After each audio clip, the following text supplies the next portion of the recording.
طبعا أسلوب النداء من أساليب اللغة العربية، وأسلوب النداء يتكون من أداة النداء والمنادى.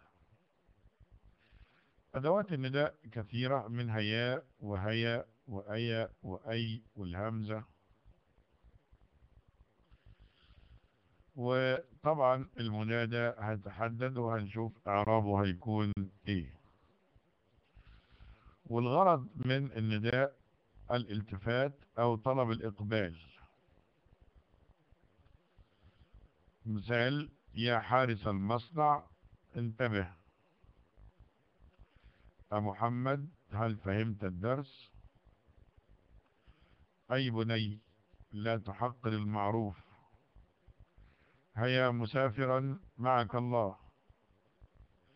أيها المؤمنون اتقوا الله.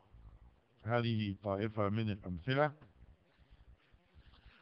والتي استخدمنا فيها أدوات النداء المختلفة. في المثال الأول استخدمنا يا، في المثال الثاني استخدمنا الهمزة، في المثال الثالث استخدمنا أي، في الرابع استخدمنا هيا، وفي الخامس استخدمنا أيها لنداء ما فيه ال. طبعا يا تستخدم للقريب والبعيد، والهمزة تستخدم للقريب، وأحيانا يحذف من أسلوب النداء أداة النداء، قد يكون ذلك لغرض بلاغي، القرب المكاني أو القرب من القلب. المنادى عندنا هيكون أنواع، في منادى مبني وفي منادى معرب. هنشوف. المنادى المبني اللي هو هيكون العلم المفرد أو النكرة المقصودة. المنادى المعرب هيكون المنادى المضاف والشبيه بالمضاف والنكرة غير المقصودة. يبقى أنا عندي اتنين نكرة، نكرة مقصودة ونكرة غير مقصودة، وهنفرق بين النوعين إن شاء الله. طيب، يا حارس المصنع انتبه. مين يعرف يقول لي ده نوع المنادى ايه؟ يا حارس المصنع انتبه، المنادى هنا ايه؟ منا بتشاور عليها، وزياد رفع ايده. طيب نشوف زياد.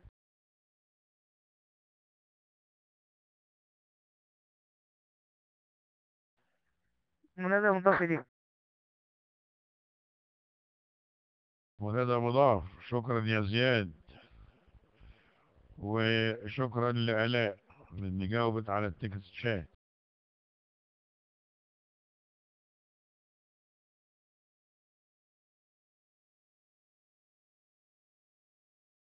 يبقى ده منادى مضاف لأن جه بعده مضاف إليه. طيب مين يعرف يقول لي حكم المنادى المضاف ايه؟ حكم المنادى المضاف ايه؟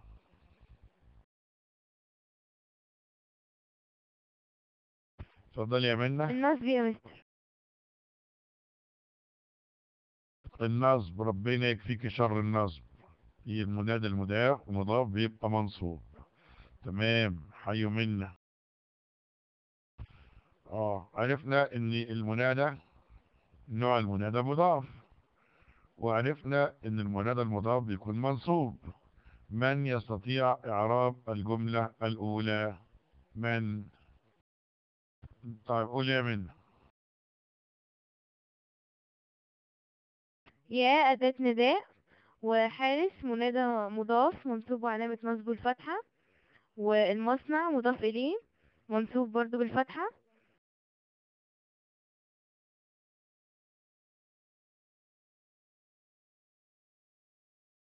لا، المضاف إليه دايما مجرور. المضاف إليه دايما مجرور، خلي بالكم من الثوابت دي. كمل يا من. انتبه فعل أمر مبني. مبني على السكون، والفاعل ضمير مستتر تقديره أنت. يبقى ده منادى مضاف وكان إعرابه منصوب. خلاص يا منى، مش هتقول لنا مضاف إليه منصوب تاني؟ مضاف إليه دايما مجرور. ماشي. حاضر يا مستر.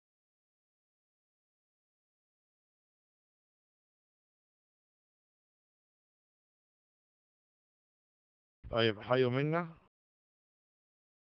حاضر يا آلاء، هقول لك إيه هم أنواع المنادى المعرب. آدي المنادى.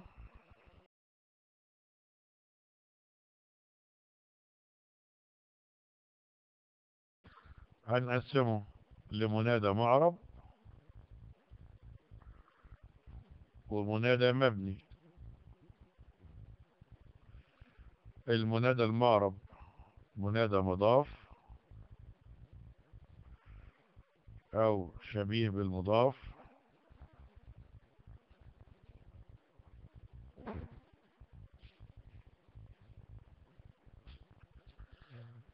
أو نكرة غير مقصودة.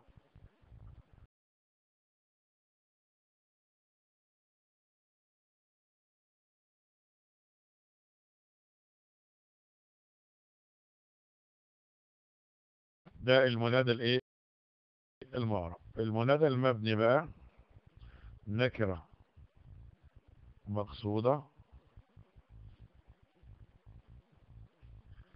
وعلم مفرد.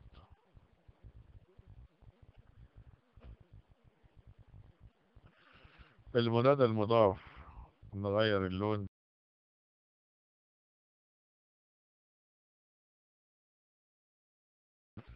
ده بيكون منصوب، والشبيه بالمضاف منصوب،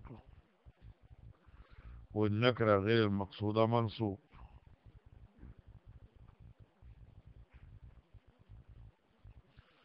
النكرة المقصودة والعلم المفرد الاثنين دول يبنى على ما يرفع به. يبنى على ما يرفع به. طيب ده كلام معقول ومحدش يزعل من الأصول. منادى الشبيه بالمضاف يا طالب العلم اجتهد. منادى شبيه بالمضاف اتصل به شيء يتمم معناه يا طالبا للعلم اجتهد. المنادى النكرة غير المقصودة يا طالبا اجتهد. طب ايه الفرق؟ ما الفرق بين النكرة المقصودة والنكرة غير المقصودة؟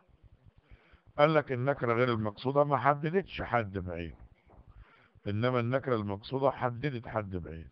دايما انا بقول لطلابي لو كنت انت خارج واقف قدام الفصل ومدير المدرسة او ناظر المدرسة او نظرة المدرسة شافتك وقالت لك يا طالب ادخل الفصل، يعني اللي ما تتسماش خش الفصل، يبقى دي نكرة مقصودة لان قصدت حد معين بالنداء. يبقى يا طالب في الحالة دي تبقى مبني على ما يرفع به، بيترفع بالضمة يبقى مبني على الضم. يا طالب ادخل الفصل. العلم المفرد زي الاسم يا نوح اهبط بسلام. يا إبراهيم قد صدقت الرؤيا. يا محمد ذاكر دروسك. يبقى ادي الايه المنادى زي ما احنا شايفين الشجرة بتاعتنا قدامنا كده. منادى مضاف، منادى شبيه بالمضاف، منادى نكرة غير مقصودة، وعرفنا نفرق بين النكرة غير المقصودة والنكرة المقصودة. المعرب اللي هو هيكون مضاف أو شبيه بالمضاف أو نكرة غير مقصودة. المبني هيكون النكرة المقصودة والعلم.